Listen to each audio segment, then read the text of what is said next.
Hello, my lovelies. Okay, so let's talk. Health, as you know, is at the forefront of global attention right now because we're in the middle of a pandemic. But there's a long-standing linkage between the human rights community and the idea that all humans are entitled to be healthy and that our societies have an obligation to help us achieve this goal. Now, this is partly because, of course, health is a key component of most, if not all, rights bundles. Remember, that's the idea that rights are interdependent and intimately connected.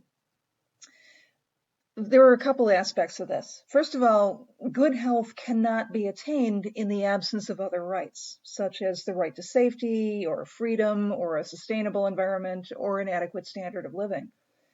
Second, good health care requires actively exercising other rights, such as the right to information, to privacy, or for children, the right to participate in decisions that are made on your behalf.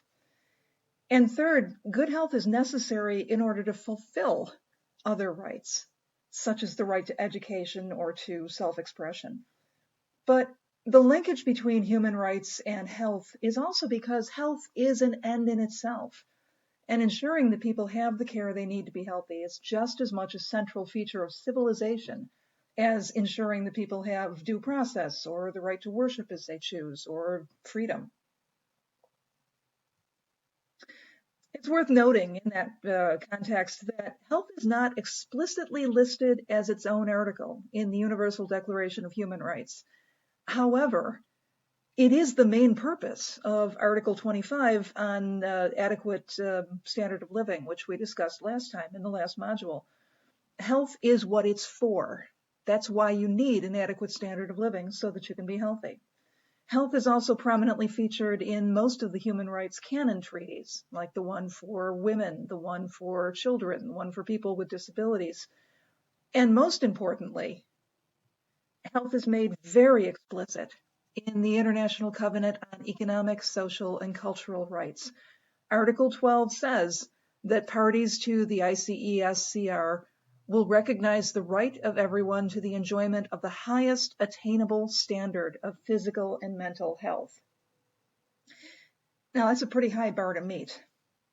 But take specific note of this phrase, highest attainable standard.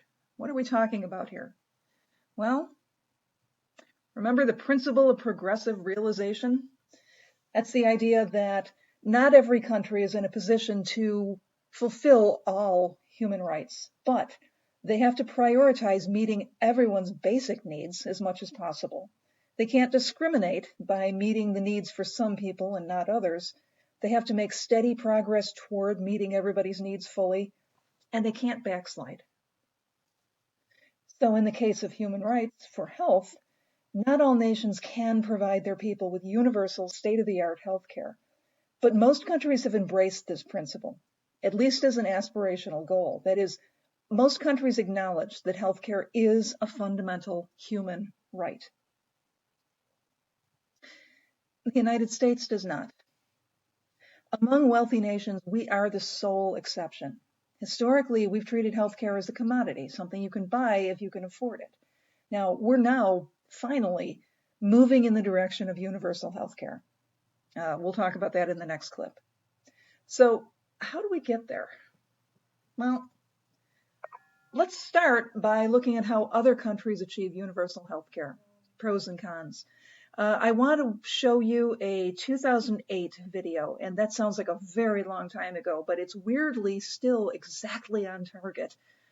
Sick Around the World was put out by PBS Frontline, and the main person who's narrating it is T.R. Reid, a Washington Post reporter.